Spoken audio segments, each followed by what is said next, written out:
Check. Good morning, traders. This is Perry Wilkie with StartupTrading.com. Jack's feeling a little under the weather, so I'm sure he'll be in the chat on and off today. I'm not sure if he'll get on anything else, but he will keep you posted. He kept you posted last night with a bonus, so hopefully he gets better and can enjoy his Christmas with his family. So as we look at I always like to start the week off just looking at the calendar, see if there's anything, good going on. So tomorrow we're gonna have preliminary GDP. I haven't looked to see what the future schedule is as far as early close. I'll update that tomorrow, but you can look yourself. Just go to, Google CME hours or whatever, holiday hours for Christmas. But I know we're open today and we're open tomorrow, and then it's shaky the rest of the week. So we got preliminary GDP quarter over quarter tomorrow morning, and then durable goods as well.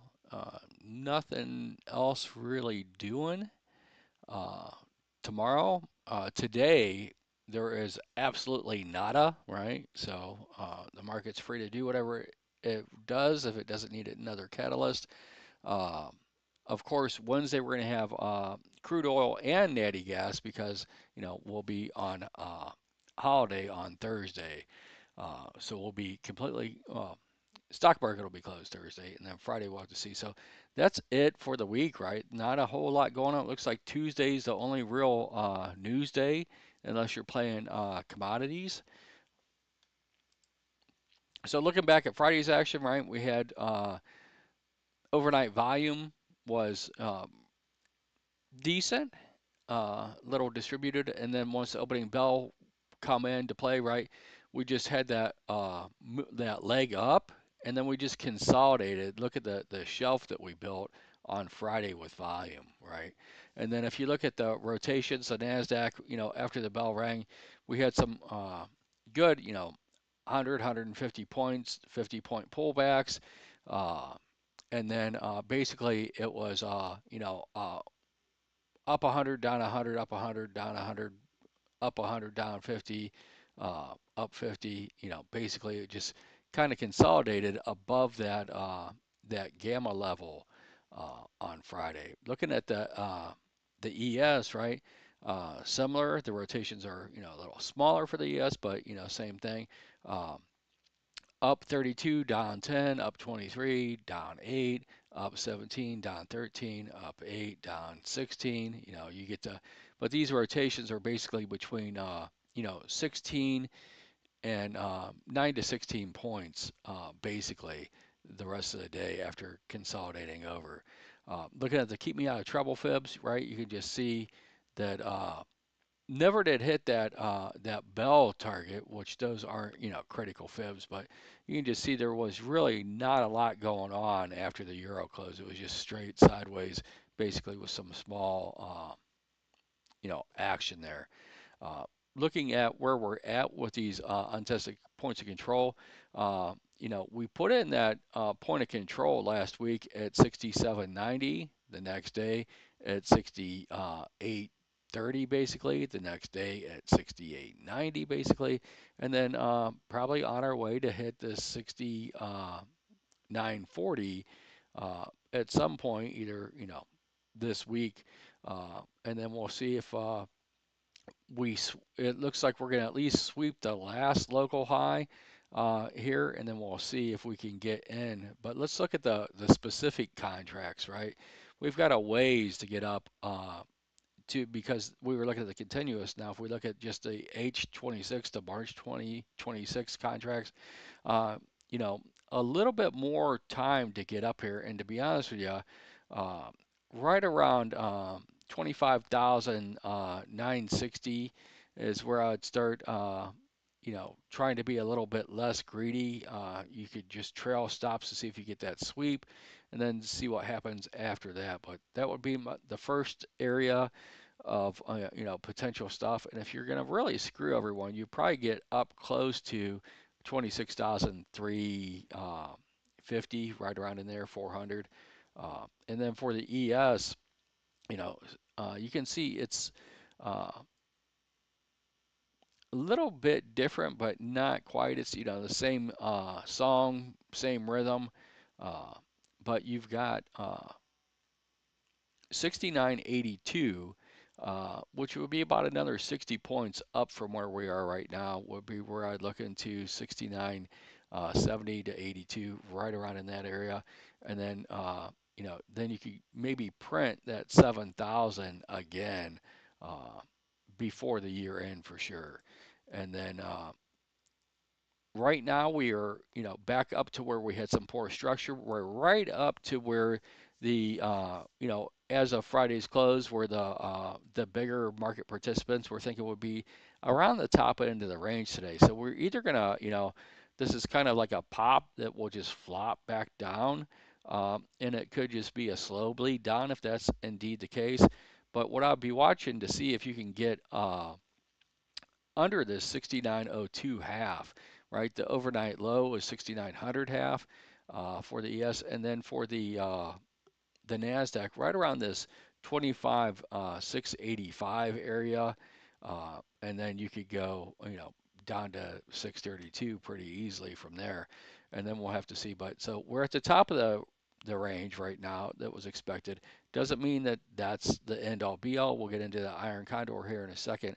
But you could rotate potentially before the close down towards the bottom. You got a lot of structure that would stop it. So I don't know if we can quite get that. It have to be a pretty accelerated move, I think, down and hold. So your gap fill is going to be your first, you know, indication of whether we got it. Keep in mind that since we started this up move, and I'll go back to here again, we have not traded during the bell sessions. We have not traded the previous day's point of control, right? We're on an impulse move up to the top of balance is the way I see it right now in the ES. Now, where you define the top of balance is up to you, but you know I would define it, you know, somewhere uh, right around 6,900, and we're trading 6,921 right now. So, you know, we could even be getting a look above today, and it'll be a look above and go or a look above and fail. But today could be, you know, mostly just that. So here's that Iron Condor, and I posted this in the, you know, equity profiles and in the trading room chat today. 16,795 to 6,800. That's where the puts are, and this is fairly. It's not a huge Iron Condor. You're looking about you know, right around uh, 16,000 or so that are on this, 16, 17,000. And then if we were to open up right now, we'd be opening up right around the top end of this, right? So the market this is just one trader that put this on, or one institution. It's not a bunch of, you know, conglomerate of people. It's someone with that throws this out a couple times a month. So what they can do, right? They can roll this into long calls, right? And see if they can get that push up here. They can leave it alone, right? Basically, they sold these and they sold these, right? They could close out these puts, uh, right, or leave them on or whatever, but they could close out the short side of the calls, right? The short side of the calls is the 68, 65. They could just close that out, let the rest of it go, and try to roll it into basically a long call position. They probably have room up until around 68, 71 and a half or something is where their break-even point would be if they don't execute before then. And keep in mind these do trade overnight. I haven't looked at the action on these that have traded overnight. Maybe I'll post that in the room after I get off this video. But these are currently trading where the SPY and the QQQs, they only trade basically between the bells to about 15 minutes after the close. That's all you get on these. And then you can see for the SPY, 680 should be your put wall. We're currently trading 684, right? And then the top end of the range uh, really is 683, so we're above that, but you can see there's room up to 685 and potentially up to even 690 if they roll that close that off. And then looking at the Qs, it's pretty tight as well. The Qs are currently trading 621 after closing at 617, so they're up $4. And you can see that is really the top end of what the bulls expected for today, right? You know, to make these pay, you need a little bit above there, but I wouldn't really push it past 625 today. Uh, and then we'll have to see if you get a check back down to 617, which would be right where we closed. So a gap fill, and then if that doesn't hold, you're going to probably down to 614. But uh, remember, on these holiday weeks, and I try to bring this up every time that we have, you know, a couple days of holidays, you know, near term, the VIX gets sold, right? You're selling time, and time, there's not much time. So the way the decay works is that, you know, they're trading against time as well. And that usually puts a little bit of a floor to a bid on the market as that time is easily sold, right? Especially when there's no catalyst. And I don't know if GDP is that much of a catalyst for tomorrow, to be honest with you, and core uh, durable goods. So we are in the Superman up. We'll see if we're gonna, you know, do the flop. We'll get to a diver down later. So Superman up is between the +1 and the +2 standard deviation of the VWAP, and a diver down is between the -1 and the -2. So normally, if we have this pattern, if it's gonna hold, the VWAP or just above it is a great first buy if we get it. That would be about 76 points lower for the ES, right around 25,700 at this point. That'd be about 13 points down from where we are on the ES right now. That'd be 69.10, and that's going to keep changing. So we are at the top of the support structure. Remember, there's an auction below this box, and there's an auction above that box, and there was a split right there at 69.28. So what I want to do today is I want to let the market breathe a little bit when it first opens. I want to let it that first 18 to 22 minutes go by, and I want to see how much conviction there is, and I want to start watching the one time framing on the 5 minutes to see if what they're going to do, and I'll probably watch the volume on that Iron Condor at the top end to see if there's a lot of activity or not that's a little bit more than usual. So see if they're rolling that or not.